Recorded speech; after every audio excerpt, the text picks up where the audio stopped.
ಕಬ್ಬಿಣವನ್ನು ಕಾಯಿಸುವುದು ಭೌತ ಬದಲಾವಣೆ, ಅದು ಕೇವಲ ಕೆಂಪಾಗಿರುತ್ತದೆ. ಕಬ್ಬಿಣ ತುಕ್ಕು ಇಡುವುದು ರಾಸಾಯನಿಕ ಬದಲಾವಣೆ. ಪೇಪರ್ ಅನ್ನು ಕತ್ತರಿಸುವುದು ಭೌತ ಬದಲಾವಣೆ. ಪೇಪರ್ ಅನ್ನು ಸುಡುವುದು ರಾಸಾಯನಿಕ ಬದಲಾವಣೆ.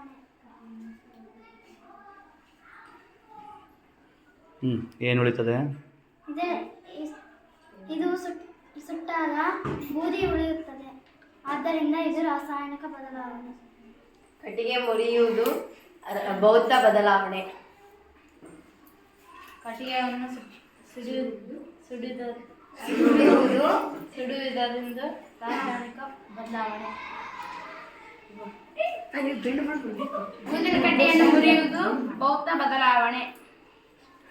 ಉದಿನ ಕಡ್ಡಿಯನ್ನು ಸುಡುವುದು ರಾಸಾಯನಿಕ ಬದಲಾವಣೆ. ಇದು ಬೂದಿ ಮಾತ್ರ ಉಳಿಯುತ್ತದೆ.